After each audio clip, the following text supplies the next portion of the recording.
Good morning, everybody. It is Cowboy here, aka Nick, and we have EM Burlingame, just one of the most thought-provoking and fun shows that we do here on Rogue, at least in my opinion. And it's always a pleasure to have you on EM. Everybody, please take a look at the description. In there are some goodies. Our paid sponsor, Algo Factory, has given you, that's me and V, by the way, a free algo to test out. And it's basically a video where you see me build it. I show you how it's done. And if you've optimized it, I actually show you the tools the traders use to connect it to their computer so it can trade without them even being at the computer. Meanwhile, we have EM Burlingame's Substack in there, and I think I put your X link in there. So that said, what are we talking about? We have the infinite game. And I know we've talked about the Sport of Kings. Mm-hmm. We've talked about, I always confuse those two, the Sport of Kings and the Great Game when we talk. And those are the two things that I always get kind of messed up on that. So, and now we're talking about the infinite game, which clearly is a different distinction. So what's this about? Can you tell us about the infinite game and how this applies, whether or not it even applies to Sport of Kings? Of course it does. Sport of Kings and the Great Game. The Great Game is the managerial class. So think Great Game is what upper middle, and lower upper class play. And the Sport of Kings is what the truly upper class and some of the lower upper class play, with participation of some of the upper middle class. Okay. Right. And so it's a scale thing, right? From lowest resolution to highest resolution. And the Sport of Kings is played by the owners. It's the easier way to think of it. The Sport of Kings is played by the owners and their people to ensure that the great game of management doesn't enslave and enslave everyone and steal and burn everything down, which it is wont to do. Because the great game is really about slavery. It's about it's the managerial class's way of maximally extracting from people. It's like a rentier type situation. It's purely rentier in all those many forms. And taxes, by the way, are a rentier system. Oh, for sure. Right. And it's not just rents, it's, cost of goods and all kinds of other things. So that's the Sport of Kings versus the Great Game. And the Sport of Kings have to, why a game? Well, or a sport versus the game. Now, I don't call it the Great Game. In the Eternal War, in my writing, it's the Eternal War, right? It's not the Great Game. It's the Eternal War against slavery and enslavement. But the Great Game is what it's been called for a century or more, a couple centuries. Initially around geopolitics, but it's in everything at every level, right?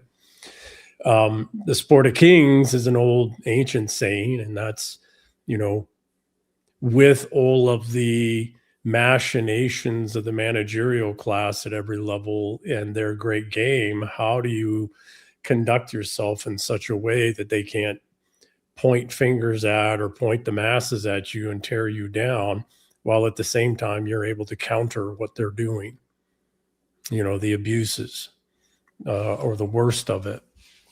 And so that's the dichotomy there. And then with respect to the infinite game and the Eternal War is this, this nonstop attempt to enslave people, enslave and use and extract maximally from human beings. That's the resentfuls.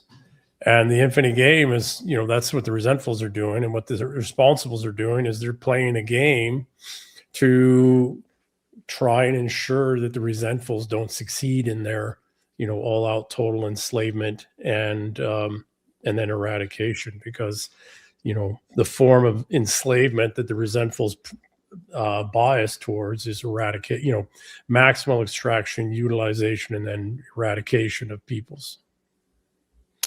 So it's like a parasite that purposefully kills the host. Correct.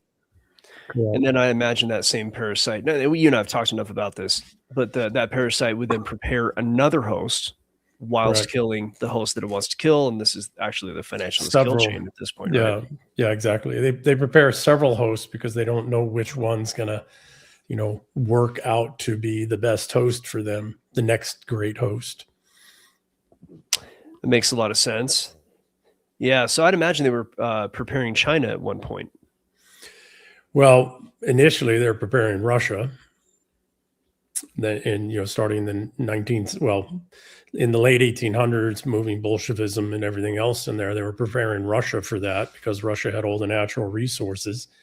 And so we sent communism in there after dragging them into and crushing them. Well, not crushing them, but making the Russians pay a heavy price for World War I in men, and then sending communism in there and the Civil War, and then supporting communism for 30, 40 years so that it would wipe out the Russian peoples, the Russian civilization, Orthodox civilization, which is Byzantium, and then be able to just walk in and buy everything for pennies, which they were able to do. And finally, almost a century later in the 90s, but the Russian civilization hadn't been wiped out.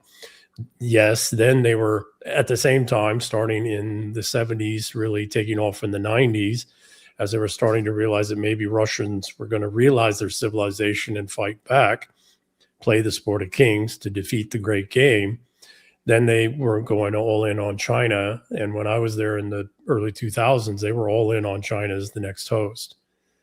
But about the time I left in 2007, 2008, to go have my midlife crisis in special forces, the Chinese were starting to rise, and the Chinese sorry, it's a heck of a place to choose to have your midlife crisis. Why don't you just choose like the hardest thing in the world to do? I had a convertible sports car already, and I've never liked young women, so there we were. What else was I going to do? Yeah. You at least get the necklace, the gold chain. I got a T-shirt or two. Yeah. Couple coins. So China was being set up as the next host, and then that started to go away from them. And then the Middle East, Qatar and UAE were being set up, the Islamic world, as the next host, because where they go, they need martial manpower that they can use to strong arm the rest of the world. Well, the Islamic world, it's got a lot of excess males, young males. But we're helping the House of Saud and some others, now the Qataris as well, to deny them that host. And so it appears they're all, and the United States is standing up finally and denying their full transition here. And so where they have left to go, India and Pakistan, and that whole diaspora. Yes, India is so huge, and they've been in India for I don't know how long. 300 years. 300 years, yeah. So it isn't they created India. India didn't exist before the British came along. Right. It's just even now there are hundreds of languages, and I think there are about 20, considered official languages there. It's a very diverse place. It's a subcontinent, and all that means. Yeah, no, I've been in the general area. I was 6 kilometers from India for a couple of weeks. Really liked it. Obviously very perverse people, at least in that area that I was in. Very perverse, very kind. Anyway, so the infinite game, right? So this is, let me see if I'm getting this correct. Parasite prepares multiple options for a while it kills the host because it needs to kill the host. And then that's the infinite game. So while it's with its next host continuing to gather resources, strength, power, consolidate power through, I think probably legal means, right? Through contracts, through, companies. Mostly business and finance, yes. But it uses the martial power, the unaccountable devil's legions, as I call them. And I've written about them if people want to dive into that.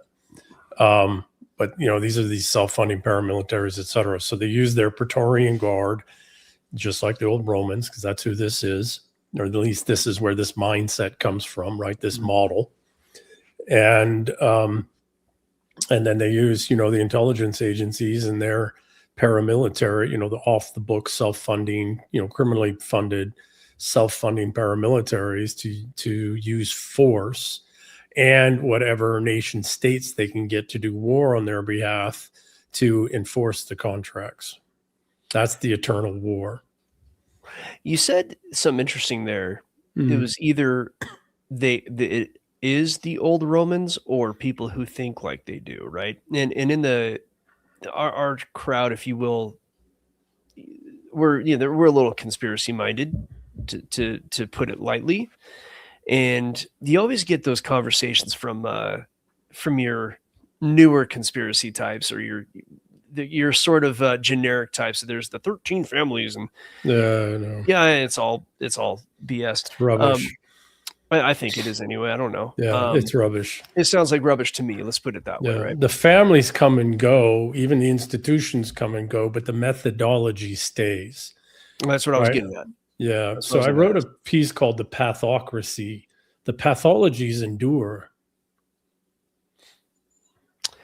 Pathology is a word that the audience might want defined. My understanding of pathology is almost like methodology, or it's like the way one thinks, or the way one, the way something happens. Yes, when you're insane. Okay, so you're taking it to a mental pathology. Pathology. The pathocracy, right? Pathological is the borderline personality, schedules 1 and schedule 2. And then narcissism through psychopathy spectrum. You had a really good show. This is a while ago now. This was like a few months ago. It might have been on Tommy's podcast, and it was with, I think, a former special forces guy, and it was about the pathocracy.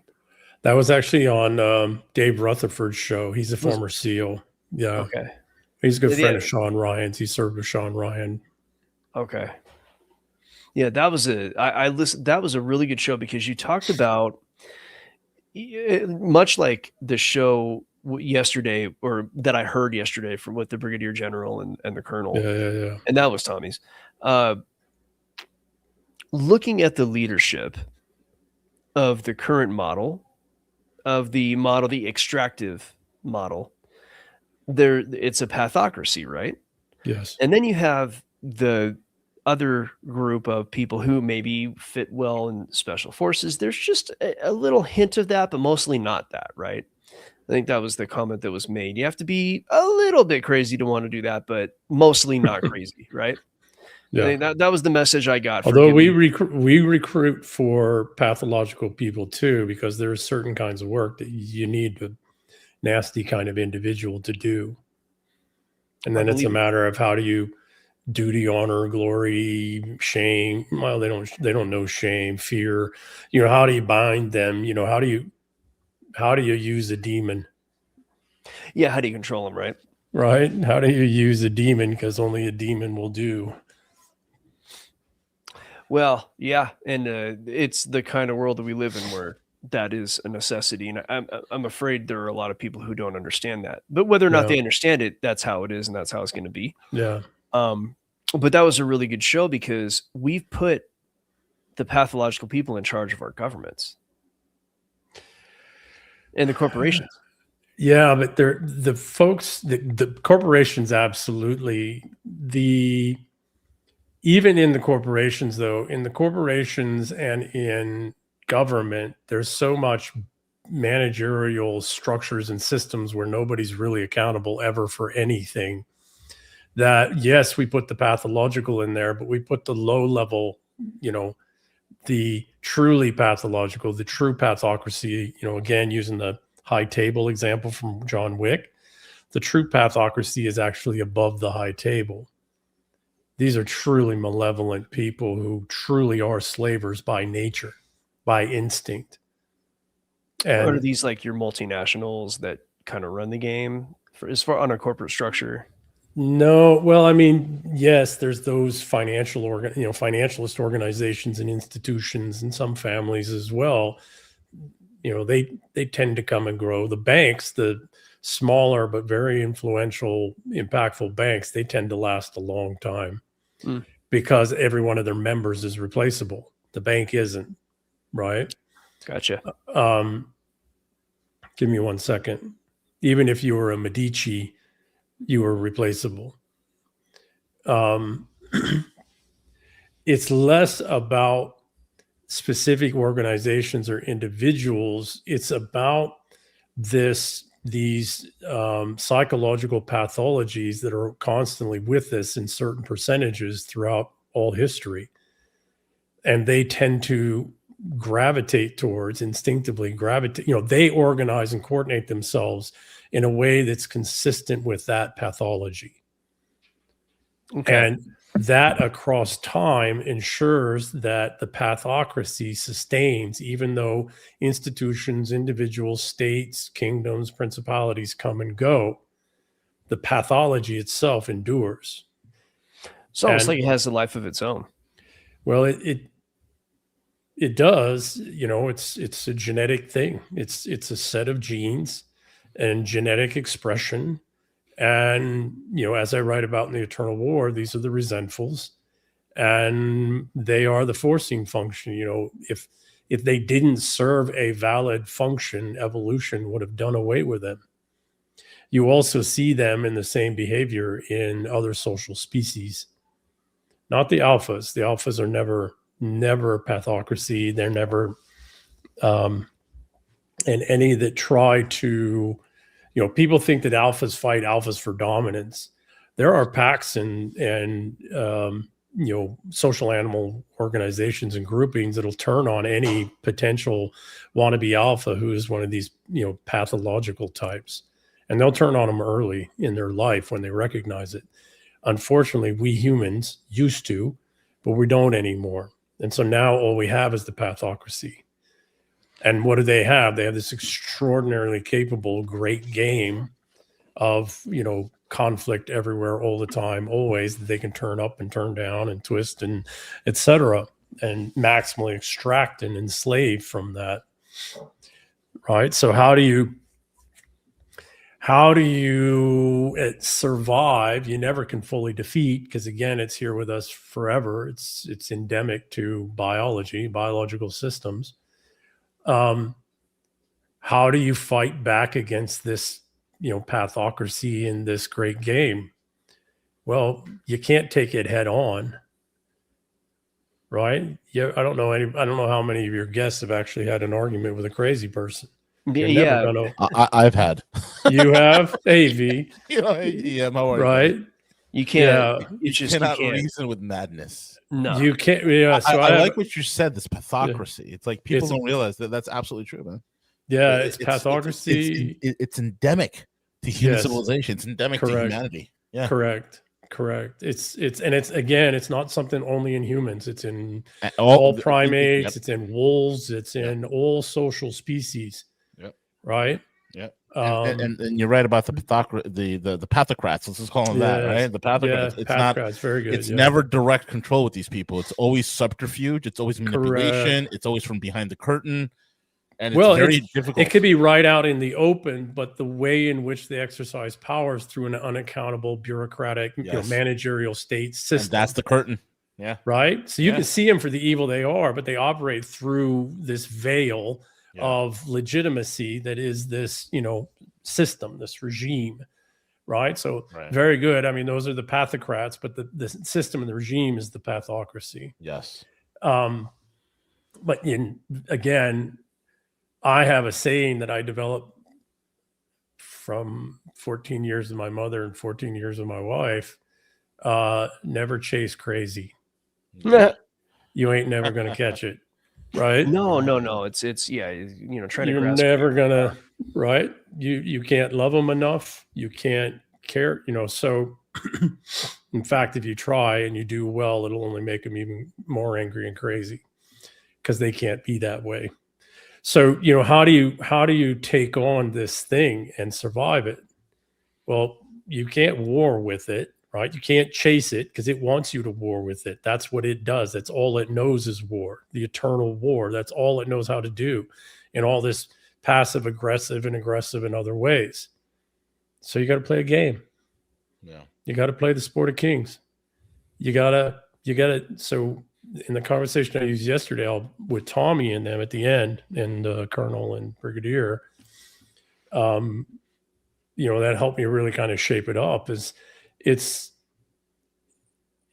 ballet is the footwork from fencing. It's the dance, right? And how does that develop, right? I've done martial arts since I was very young, etc.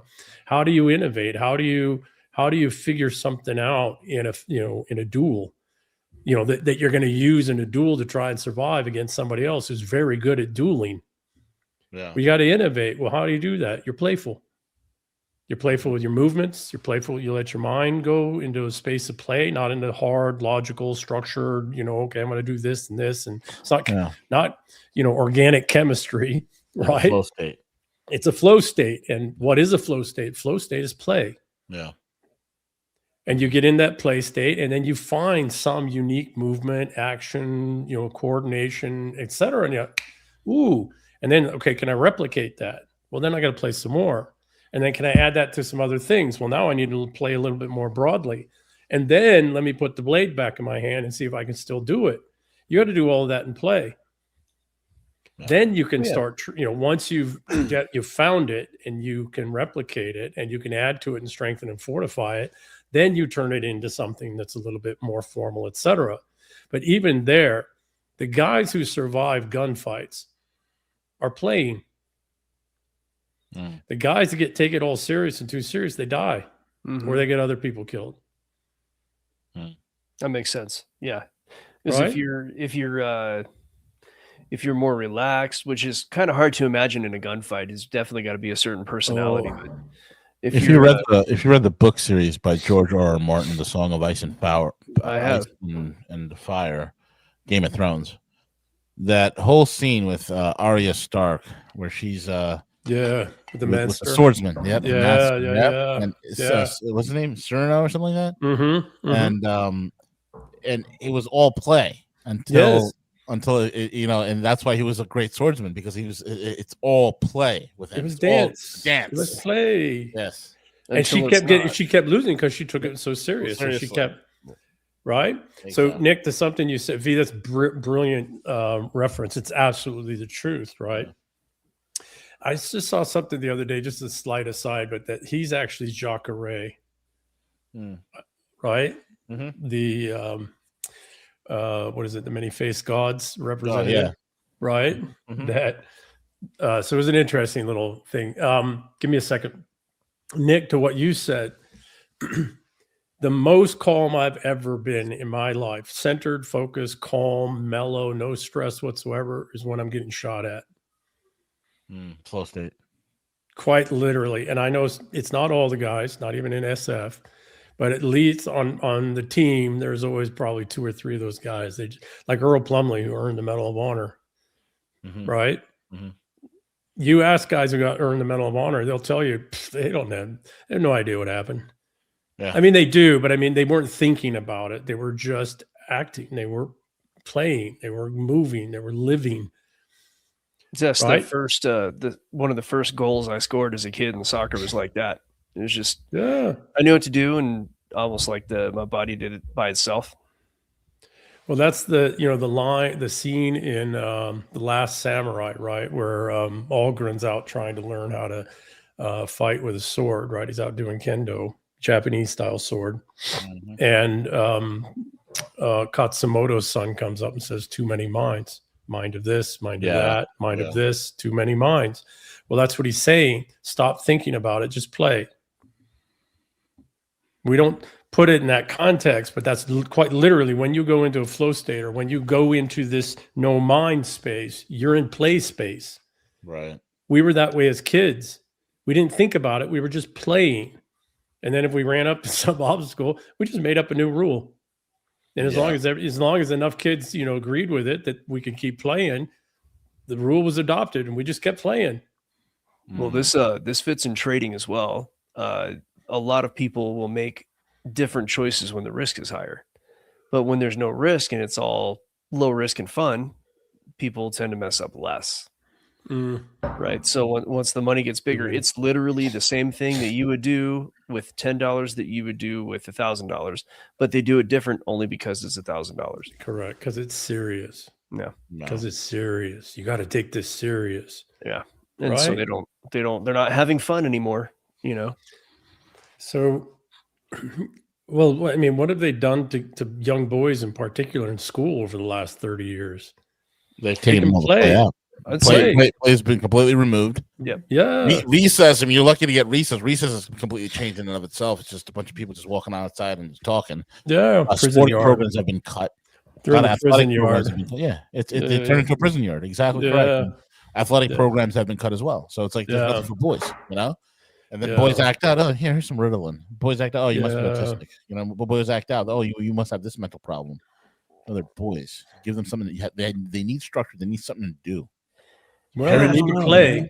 They need to play because boys are exploratory by nature, instinctively exploratory. And how do we explore the boundaries of what we can do, right? Because how do I know what I can contribute to the world of man on behalf of the defense of the world of woman, if I don't play and test those boundaries in every way possible as much as I can in the time that I have? My whole life, by the way, not just when I'm young.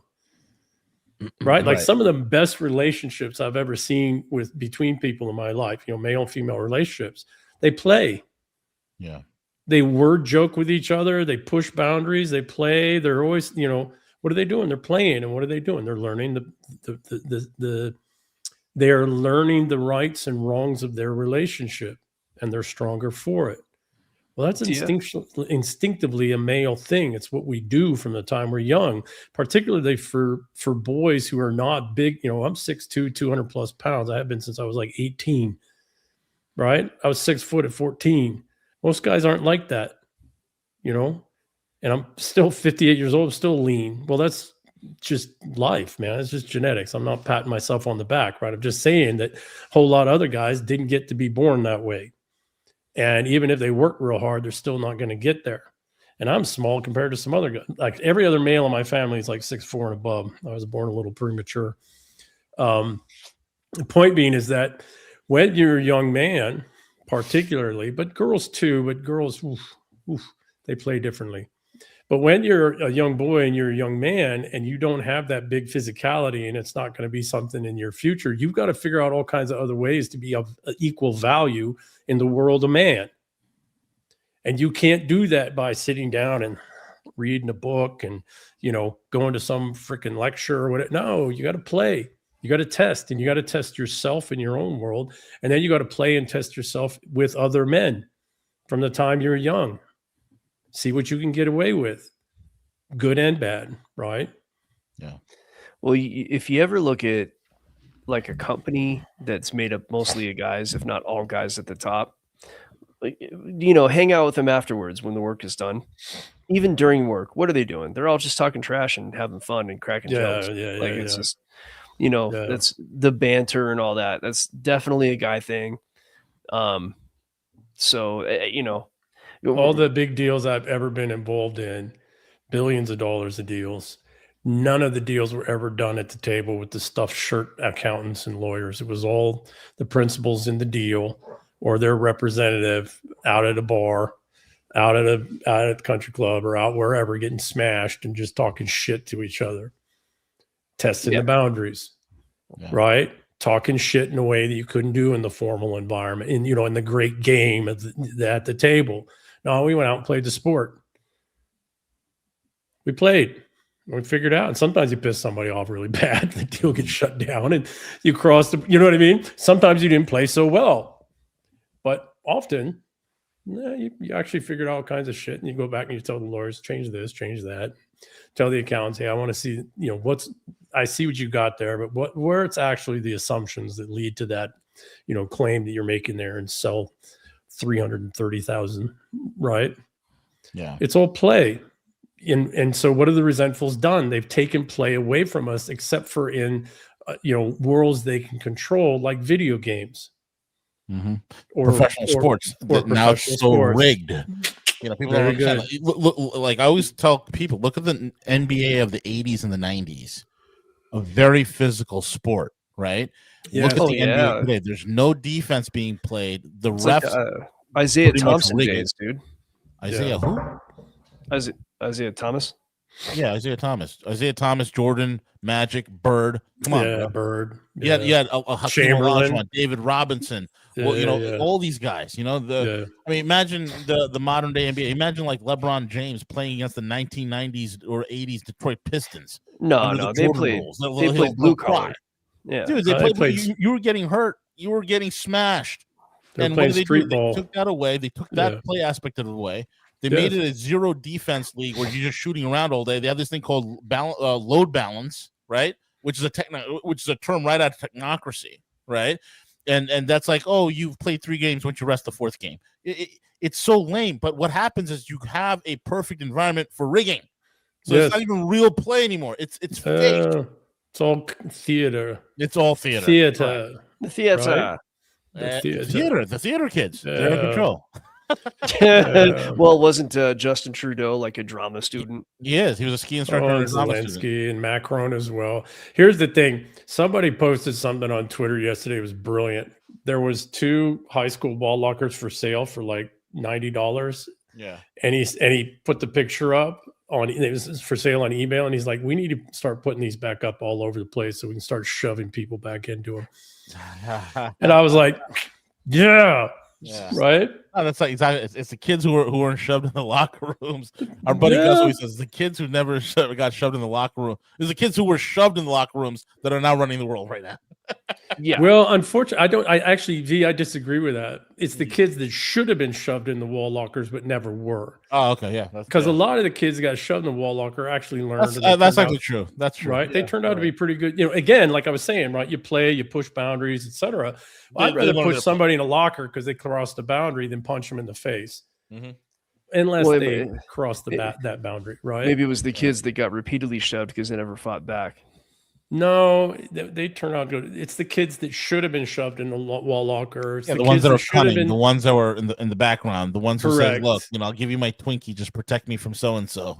Correct. Or the kids at the party that we should have said, "Shut up, nerd." Yeah. Right? Mostly girls for friends. Yeah, well, and not the best girls, but this is.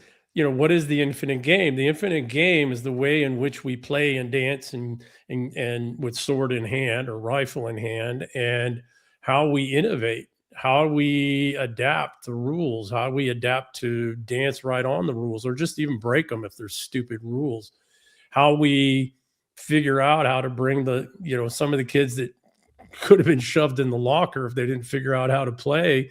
How do we do that? You don't do that through all these formal, structured, great game bullshit, because their whole intent is to enslave, right? To take play away and to enslave. It's no mistake that they took play away, because that's where innovation happens, right? Yep. I remember as a little kid, it was a long damn time ago for me, but I remember as a little kid, we just made up rules as we went along to try and keep, make the game more interesting and to try and bring other kids into the game. Sometimes there was sophisticated stuff when we were 5 and some of it didn't work. And then we pared that away and, some kids got butt hurt and then they left because the rule biased against them. And then we learned, well, we don't quite want to do that. Right. Yeah. I want to kind of rig the game because that's life, but I don't want the other kids to leave either because then it's no fun. Right. Right. So then we adapt and we go, okay, well, I'll give up a little bit of my natural strength or whatever, right? Or cleverness or whatever it is, right? So this is why they've taken play away. And by the way, when I was writing The Eternal War and talking about resentfuls, this was in my mind about what they're most resentful of.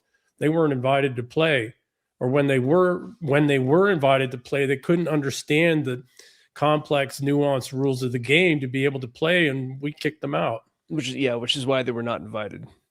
Which is why they were not invited, and that's what they're resentful of, right? But humanity, even girls, by the way, right? It's just they've been turned. Let me say that, right? they've been turned into this nasty kind of thing. Because when I was young, girls wanted to play too. Right. Now they wanted to play different. We had to change the game because we were more physically strong, and even then, even at those ages, right, and more aggressive. And okay, but what humans want to do from the time they're born is play. Like the healthiest people I've known in their 90s are playful people. That's true. They're playful. You listen to, you talk to them. Like my grandmother died at 94. Serious German woman, right? Not my adopted family, not my biological family, right? Biological family's mother side Scottish. But my adopted family, you talk to her is real serious, but every once in a while she'd say something, you're like, you're playing with me, lady. Right? Mm-hmm. And she's playing with you clever. Right? So it's, again, you know, that who was that guy, George Burns, right? The actor who was like 104 or 111 or something. Right? Cigar. Smoked a cigar, drink whiskey every day. Right? To the last day. And that's, somebody asked him, you know, he's in his 90s, and at the time he was still healthy and hale, wasn't in the wheelchair yet. And I don't remember the exact words, but somebody asked him, he's like, basically, he's like, I just don't take life too seriously. Yeah. It's all fun. Yeah. Yeah. Stress kills. It's all fun. Mm-hmm. Right. Yeah. They've done cancer studies, and the emotional. The that emotional aspect is a huge part of it. Yeah. It's the acidity caused by the stress hormones. Yeah. So, you know, what is the infinite game? The infinite game is, you know, it's infinite and then it goes on forever. The game, the play, but it's also infinite in that it's infinitely adaptable. We can change, you know, we made up everything. The whole great game is a whole made up set of ludicrous amount of rules. It was all made up. Every single bit of it. None of it's like in the laws of physics or, you know, chemistry or, you know, electromagnetism or any of that. It's all made up BS. Okay. Well, let's play and let's out innovate. Let's out innovate the rules that actually work. Right? To bring more kids into play, but also not, you know, the other side of that, right? So we didn't want to create rules, or we wanted to create rules sometimes that limited our own capacities a little bit so that kids can come in and play on somewhat of an equal footing, even if we made up that equalness. There were other times, though, where you made up rules that you made sure certain people didn't play because they were incredibly disruptive to everybody else. And maybe because of the dynamics, you couldn't just tell them, yeah, get the fuck out of here. Sometimes you said that, right? Then you got to figure out how that's going to come back at a later time. You learn that early. But sometimes you made up rules to specifically, intentionally use the rule instead of just telling them sit down and shut the fuck up. You created a rule that they just couldn't abide by, and so they just couldn't play. And you did that on purpose because they were too disruptive to the game that everybody else was playing. Even kids that, you know, even lesser kids were playing and having a good time. And that's often what would happen, right? Some kid would come in who's just truly a shithead, and that's just the way some people are. And they would come in and they would ruin the game, not for the big, strong, capable, smart, bright, good-looking ones, but for the lesser kids. The kids that we created all kinds of not twisted and, you know, but, you know, convoluted kind of little rules so they can come in and we're peers, right, in a game, and they can feel like they belong. And it's amazing because you can watch rats do this. You can watch cats do it. We got this big tomcat in the house, and he does it with the other cats. He could whoop the living snot out of any single one of them. And he figures out how to adapt himself and how to, you know, he's still the big guy and he's still the, you know, the dominant cat in the house, but he figures out how to bring the other cats into play. Except from one of my daughter's girl cats who's terrified of him. Because she used to be the bully. Well, it makes you wonder if even the resentfuls probably want somebody to play with, right? They do, but the problem is they don't know how to play. That's the problem, right? The problem is that they're just not really very human. They're Homo sapiens, but they're not really human, because what is it to be human? We're playing together. Yeah. I mean, that literally is a fundamental root, you know, when you really strip all this serious stuff away. And even when we do the serious stuff, what are we trying to do? Well, I'm trying to pay the bills so I can have enough money so I can go play with my friends who are 60 years old, 70 years old, right? So what does it mean to be human? We play. We want to play. We want to play with others. It's no fun to play by yourself, right? The problem the resentfuls have is they lack that play capacity. Everything's too serious. Everything's and why? Well, the reason is they lack the social granularity, you know, the social awareness necessary to and this emotional regulation necessary to be able to join in a game. Those are psychopaths. It's not psychopaths. It's that's one group, right? That's the narcissist, sociopath, psychopath spectrum, and then you got your borderline personality disorder, Schedule 1 and Schedule 2 types. But it's beyond that, right? Those are percentages, but it's just, I don't know. Sometimes I wonder if you know, because twice the number of genes in our genome code for viruses as they do for Homo sapiens. And sometimes I wonder if some of those genes are turned off and on periodically in individuals, such that they had, right? What was the twice as many genes in our genome have to do with viruses? Yeah, so twice as many genes in our genome code for viruses as code for Homo sapien, which is what we are. Interesting. And so one has to wonder, and I've been thinking about this quite some time. I was thinking about doing my doctoral studies in this, but my PhD lead said we just didn't have the measuring tools to be able to do that. But I wonder, because if you look at the pathological peoples, you know, across the whole spectrum, they act a lot like viruses. That is correct. Their behaviors, you can go find complex viruses like HIV and others, and you can match them almost directly to one of these pathologies, one or more. Yeah, infesting the host, subverting its operations, hijacking its masking, projection, transference, isolate, all of it, right? Yeah. And so I wonder if sometimes epigenetically or otherwise, some of these viral gene behavioral stuff gets triggered on and off, and then that drives behavioral actions in the people, right? And I say this as another way because, like, Candida is one of the most sophisticated viruses that many people are Candida carrying. is a fungus. I thought it was a fungus. Yeah, it's a fungus. Yeah, so it's a fungus. So it's not just virus. So Candida. And here's the other thing, man. Funguses, if you thought viruses were fascinating, there are funguses out there that'll blow your mind. Well, that's okay. So this is what I was getting at. So give me a second. And thank you. You're absolutely right. It's fungus. What Candida does is Candida runs a whole portfolio of viruses.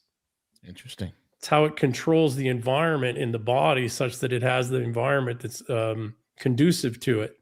And it will send all kinds of ludicrously sophisticated signals to your brain to get you to do certain things that feed certain viruses or create the conditions for certain portfolios of viruses, such that the toxins and the metabolic processes and other things that the viruses do create the environment in your body that are conducive to Candida.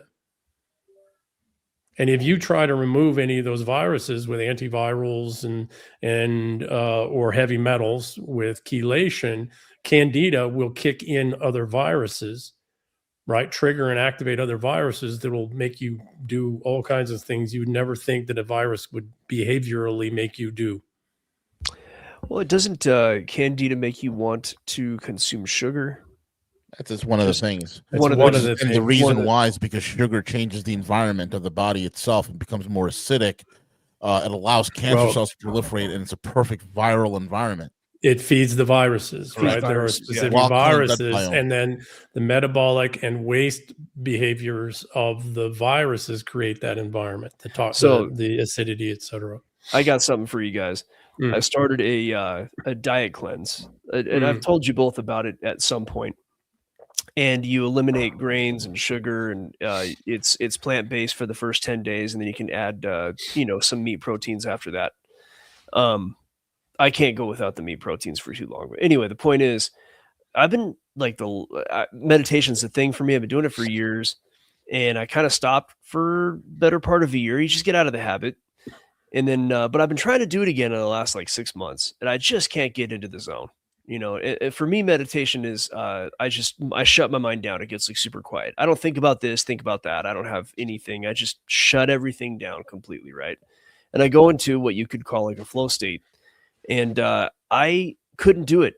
And then just one day or maybe 2 days after starting like eliminating the sugar, all that stuff, first day I got kind of sick, which is typical.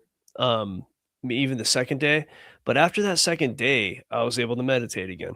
I was able to get the mind quiet, and I haven't been able to do that for a while. I'm going to show you this clip. This is from Odd Danny. He's really good when it comes to like the animal kingdom, the zoological stuff.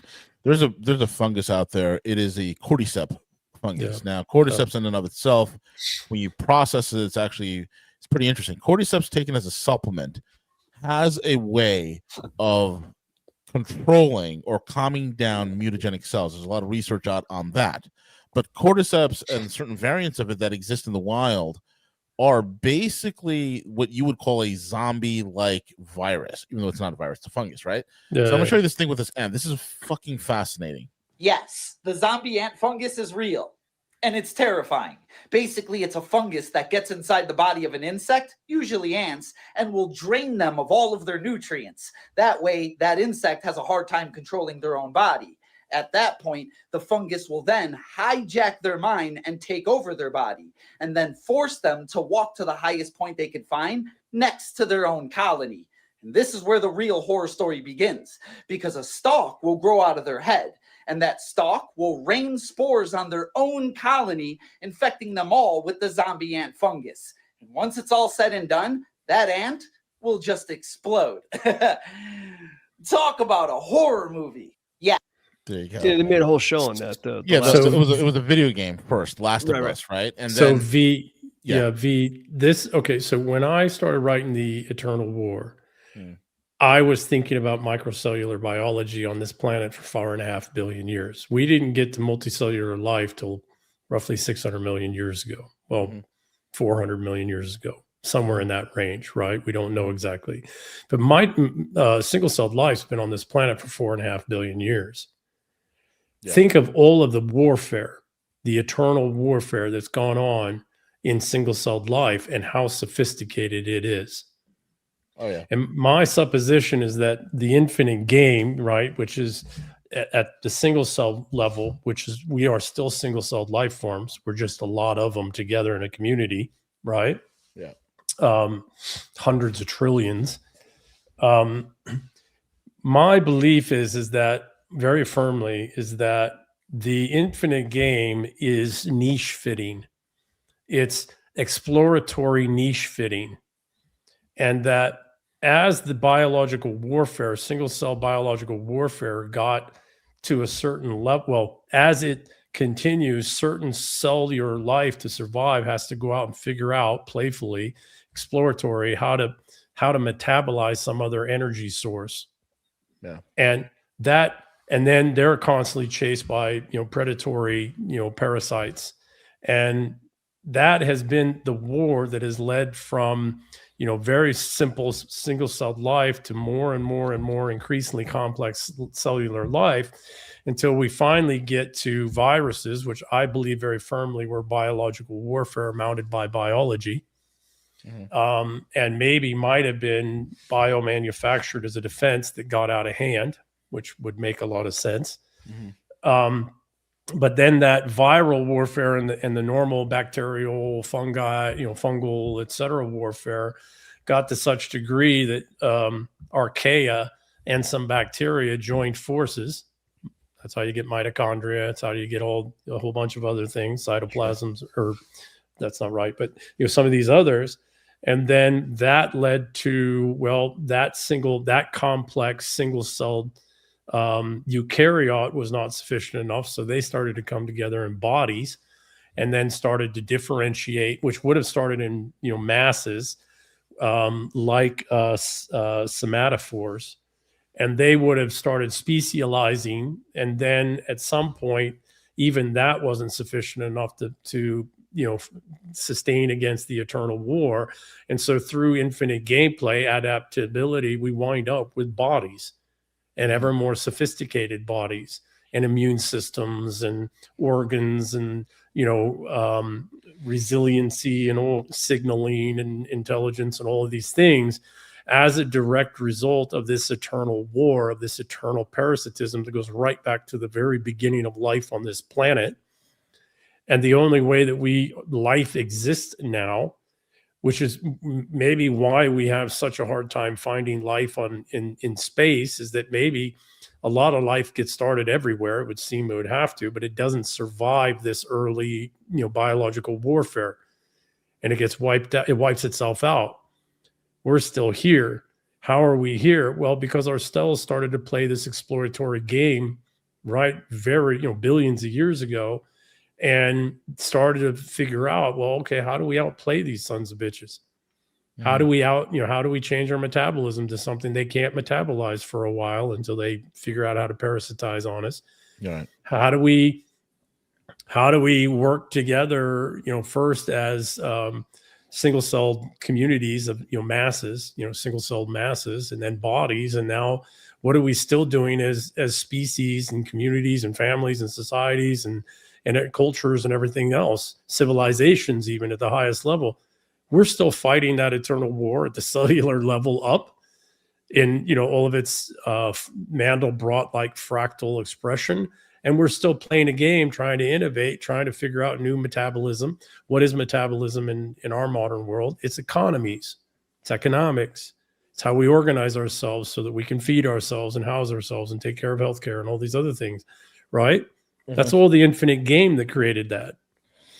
Well, if it wasn't for the enemy combatant, then the pressure to evolve wouldn't have existed. Correct. And then when you have a major, no, I'm terribly sorry, Nick. I didn't mean to step on you.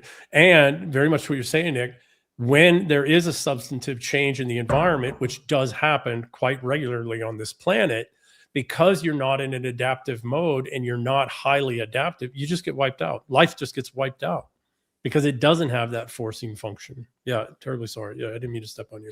No, that's right. You were saying earlier in the show that that the resentfuls have their place.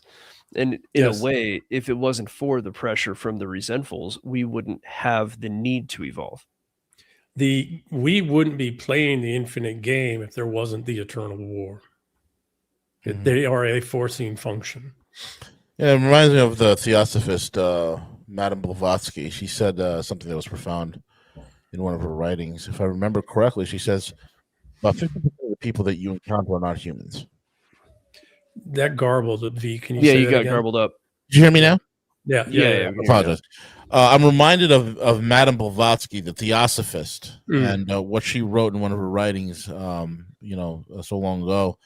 And if I remember correctly, she said something along the lines of, and I'm paraphrasing here, that about 50% of the people that you would encounter, that you would meet, are not actually humans. Yes. And there's something. They're viruses. Yeah, they're viruses. There's this clip right quick here. This is interesting. And again, this is from The Last of Us. This coincides with that whole fungal viral prion type. Prion, some really bad ones. Scary, man. Prions. Yeah. Oh my God, I remember. Oh man, scary stuff. Yeah.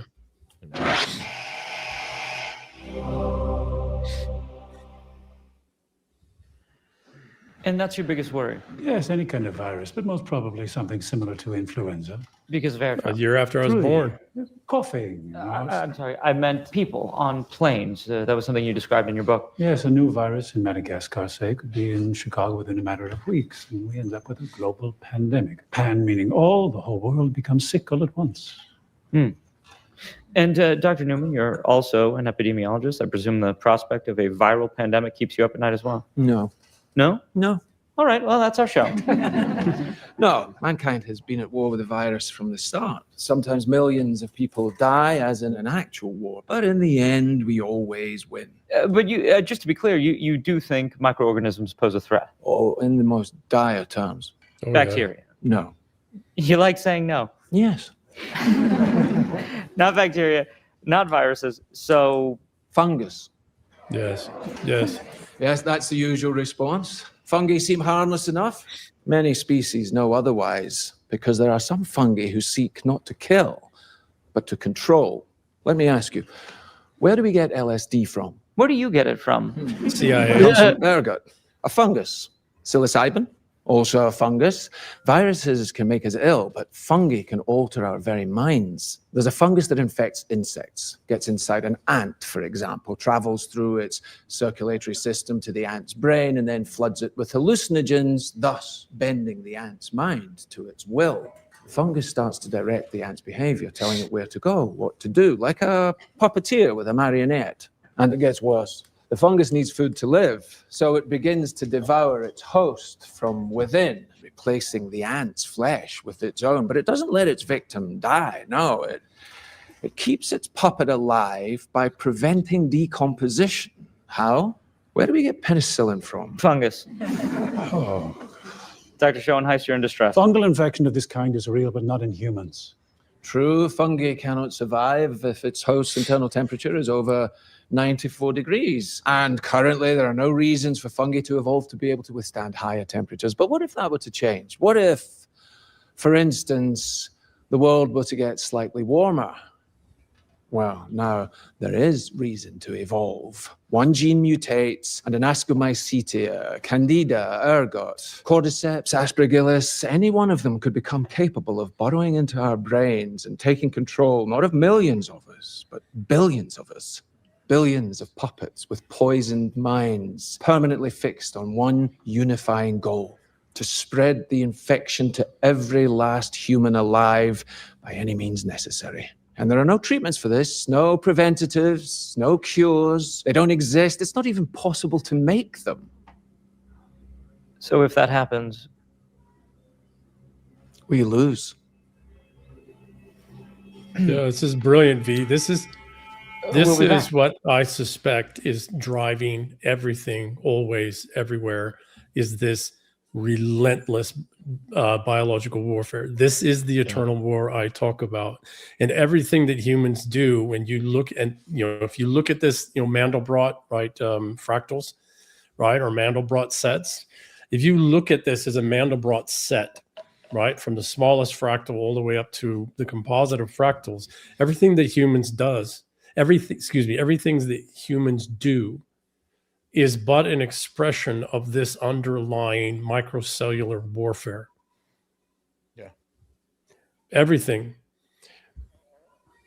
Yeah. And what are we doing? We are trying to survive our one true common enemy, and it is fungi. And they're the viruses that they keep their viruses as a portfolio of weapons. Candida runs a whole portfolio of viruses in our bodies. Yeah.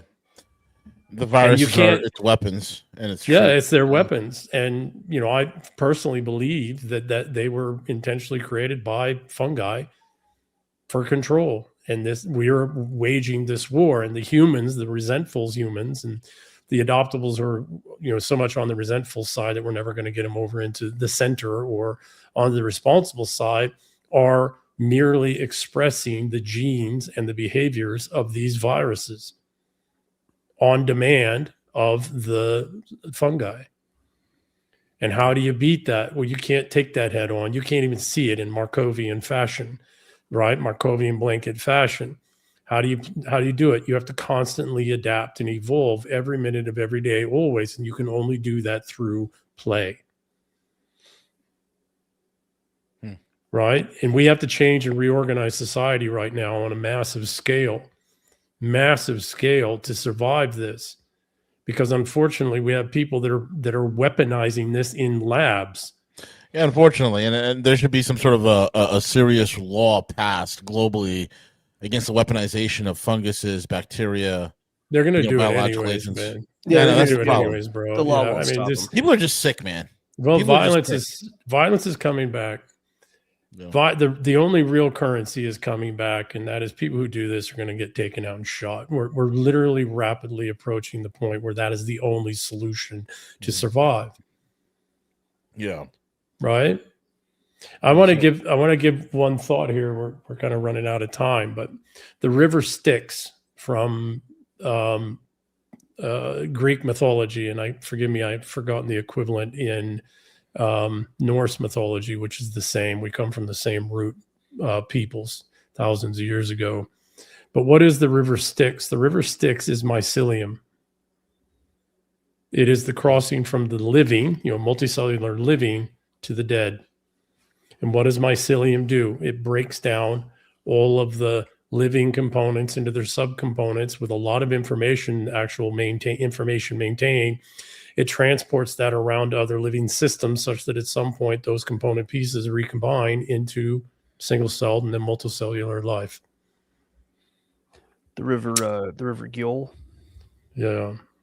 Fungi is God. Yeah, that's the fungi thing is very very fascinating, and it kind of takes you into a whole new conversation. But the infinite game, the way that I understand it, is the Mandelbrot concept, where our expression as multicellular life is an expression of what the single-celled, or maybe, let's just say less complex mechanisms are doing. Is that kind of the message, if you will? Correct. Right. So you take a small, so let's say that I have 30 cell types. We have more than that, right? But let's say I have 30 cell types, a human body has something like 50 some odd thousand different cellular types between bacteria, viruses, and eukaryotic cells. There's 40 or 50,000. We don't know, but we know it's more than 40,000 because of genetic studies of different species in the gut alone. Right. So you take each one of those, you take 50, let's just say 50,000 for easiness. You take 50,000 algorithms, right? Or 50,000 little algorithms, and you combine their interactions together amongst themselves, because there's billions of those individually, right? Tens of billions, sometimes hundreds of billions of those individually. And so they have their own algorithm on algorithm behaviors, fluctuations, movements, et cetera. And then you put them in concert with all the other cell types. It is a vast, vast, unbelievable complexity within each human being. It's unreal. When people really start to study microcellular life, it's just fascinating. It's just like you could study for the end of your days and never get to even the beginning of the complexity of it. Well, 50,000 different. 50,000 different cell types. Species. With each of them having just 3 different actions, the permutations the numbers are so high they lose meaning. This is also why, quite honestly, why AI will never work the way we're doing it. Yeah, because we fail to understand the complexity of just our own single-celled life, and how much computational, now not computation the way we do it and not for the reasons we do it, but the sheer volume of computation that happens within a single human being's body alone. With AI is binary, so that's a severe limitation on that. Well, it's binary, but it's also just, it doesn't, there's some work being done. I never can remember the gentleman's name. I wish I could, but I'm just not good at that. There's a gentleman at MIT who's doing micro robotics studies and intelligence, simple, particle swarm optimization, PSO like programming in microcellular, micro robotics. And if we ever get to, human-like intelligence in computer systems, it's probably going to come from his work, extended way out. Right. But, again, people should look him up. I can't remember. It's micro robotics. A goofy fellow, but ludicrously smart and really good guy. But if we're going to get to that, real human-like intelligence and then AGI, it's going to have to go down that pathway where we're processing small fractals at, these small, fractals. And then there's a large growing composite of these and the interactions between, et cetera. We're way from that. We're a long ways from that. But, back to the infinite game. What is the infinite game? We are at the cellular level up playing a game of adaptation, of innovation, of discovery, of, fighting, because some games are fighting too. But why are we doing that? We are trying to survive the biological warfare that's going on in our bodies, each individual body, and then collectively between us. That's an all or nothing war that's been waging for 4.5 billion fucking years. And no wonder it spills out in human populations, et cetera, because some people have candida in control. Yeah, I remember that candida. That was I learned about that 10 years ago. That's, if you can minimize that in your gut, you'll be in a much better shape. Well, and this is actually, okay, so here's an interesting thing. Many Americans are infected with candida. Oh, it's major. And that's how you get the heavy metals. That's how you get viral blooms. That's how you get all this other, because candida loves that stuff. One of the things that microdosing psilocybin does is actually help reset the candida. So most people have a misunderstanding about psilocybin. They think it's, triggering, it's working on the brain. No, what it's doing is it's working on the microbiome to reset the healthy balance in the microbiome. When the microbiome is healthy, it starts producing natural levels of neuromodulators and neurotransmitters, but it's doing it all at once, and you haven't been getting that level for some time. And so it hits your brain and you're like, woo, right? Oh, yeah. I remember you talking about this a long time ago. Yeah. So there are, when we look at the real complexity of the world, it's happening inside our bodies. And then we go back to, well, you know what? Maybe some of those witches weren't so witchy. Maybe some of our, even today, some of the still ancient lore peoples, they knew how to use what plant and what fungi and what spore and what, waters from what mineral rich, composite mineral rich, et cetera, to reset these kinds of things. Yeah. From a biblical standpoint, the Christians will have a hard time drawing a line between nutrition and pharmakia, right? That's the distinction that really will be blurred at that point. What we have to realize is that all life on this planet has co-evolved. And while we have unbelievably capable enemies like candida and others like prions, right? Viruses, bacteria, adverse bacteriums, et cetera, we also have their counter, because otherwise we wouldn't be alive and be here. More importantly, even before humans. Right? You watch certain animals, including some ants and other things, and they will eat certain plants to fight off this stuff. Interesting. Yeah. Look at, there are times where primates will seek out fermented fruits.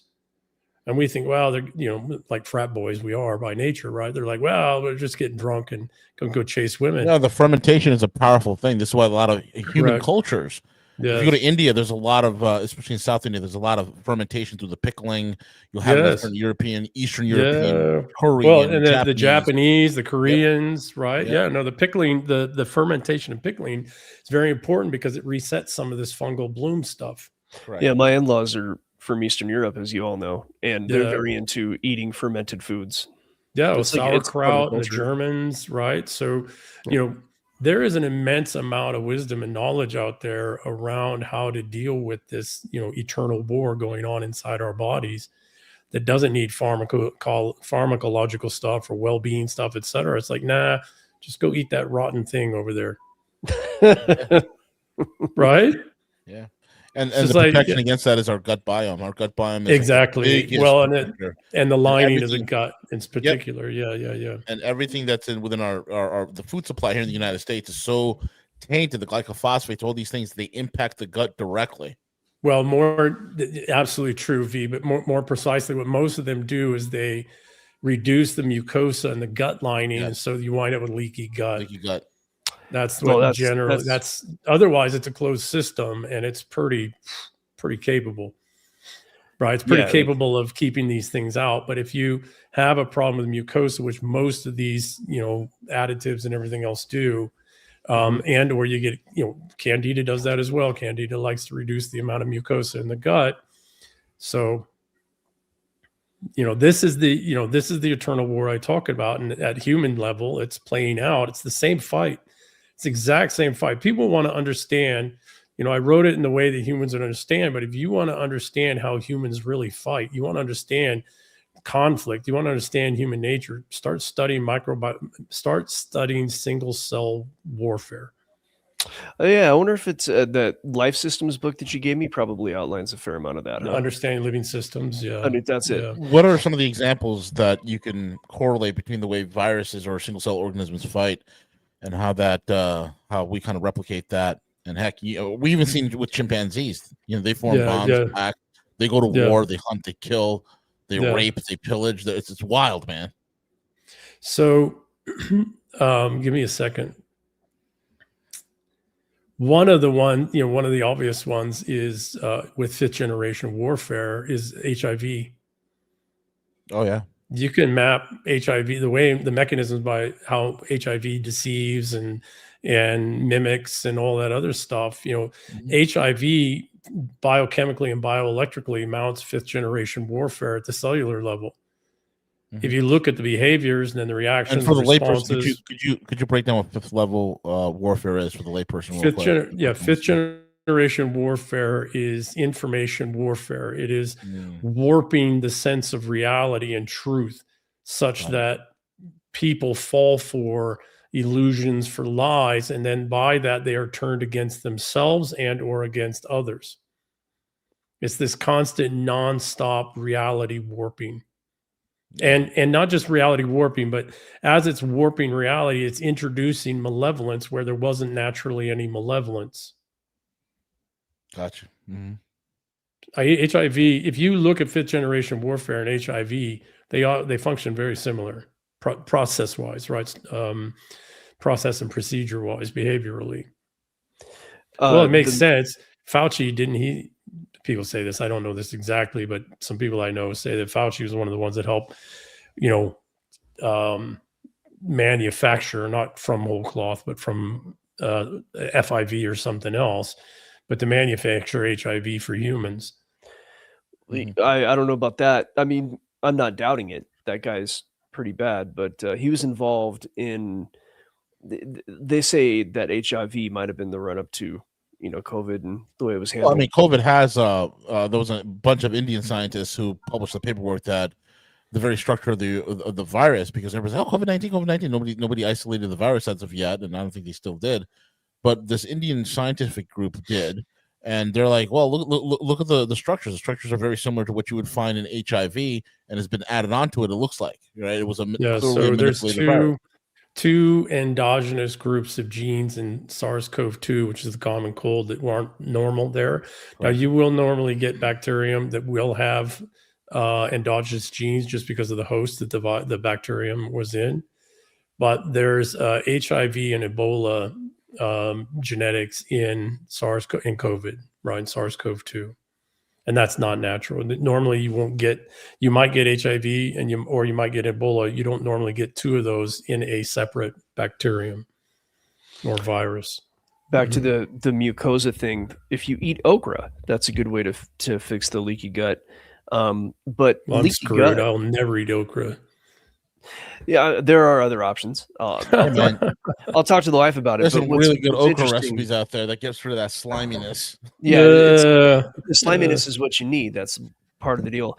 But the interesting thing about leaky gut and why it's such a problem is that your body, like your gut, encapsulates a lot of bacteria and other tens of thousands of species. Pathogens, pathogens that your body doesn't have any way to fight, or a good way to fight it once it gets outside of the gut, right? Once that bacteria leaves the gut, your body has to go through some very drastic measures to take care of it, and it has a hard time. And feel free to correct me after this. Yeah, go ahead. Yeah. So my understanding is that once that enters the body, it may not, like a lot of the things from that might also be nutrition, right? You have the bacterium and all those other things exiting the gut into the body where it doesn't belong, but also you have like food that you're digesting that also goes into the body, and your body will identify that, and you will end up with like autoimmune diseases, and you'll end up with allergies and things like that, because your body recognizes things as a threat that are not threats, including some of your own biological matter.